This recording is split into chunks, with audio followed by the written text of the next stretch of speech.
भर के छात्र छात्राओं के लिए बड़ी खबर, एग्जाम पैटर्न बदल गया है। जी हां, जरूरी जानकारी है, इस खबर में देखिए ध्यान से। 10वीं और 12वीं बोर्ड की परीक्षाओं को लेकर एक बड़ा ऐलान किया। जी हां, इस वक्त की सबसे बड़ी और अहम खबर इस वक्त की निकल के सामने बोर्ड परीक्षा 2025 से जुड़ी। बोर्ड परीक्षा 2025 को लेकर केंद्रीय शिक्षा मंत्रालय की तरफ से आज एक बहुत ही बड़ी और अहम घोषणा कर दी गई है और बोर्ड परीक्षा 2025 के पेपर पैटर्न में बहुत ही बड़ा और अहम ऐलान कर दिया है और मुख्य बदलाव कर दिए और पेपर पैटर्न को पूरी तरीके से बदल दिया गया है। इस बार नई तरीके से आपका पेपर पैटर्न बनाया जाएगा और क्या क्या बड़े बदलाव हुए हैं उसकी संपूर्ण जानकारी हम आपको इस वीडियो में तुरंत के साथ में देने वाले हैं, तो आप इस वीडियो में अंत तक जरूर देखिएगा।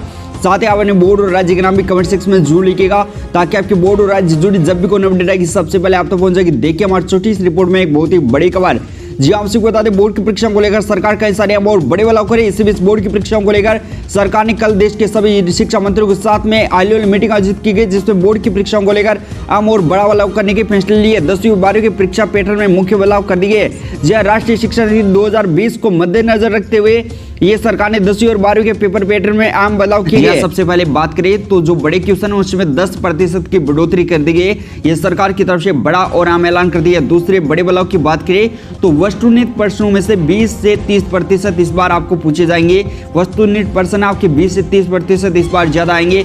इसके अलावा वर्णनात्मक प्रश्नों की हिस्सेदारी में 30 से 20% कम कर दी गई है, यानी जो वर्णनात्मक प्रश्न है वो 20 से 30% आपके कम कर दिए। और कक्षा 12 में साइंस सिस्टम के छात्र अपने प्रदर्शन के सुधार के लिए एक सभी कंपार्टमेंट और सप्लीमेंट्री परीक्षा में भाग ले सकते हैं, यानी कि किसी भी छात्र के यदि 1 या 2 विषय में नंबर कम बन जाते हैं तो वो दोबारा परीक्षा देकर उसमें अच्छे नंबर भी हासिल कर सकते हैं। अगर कोई छात्र 10वीं कक्षा में फेल हो जाता है तो वह 2 विषयों के बजाय 3 विषयों की पूरी परीक्षाएं दे पाएगा।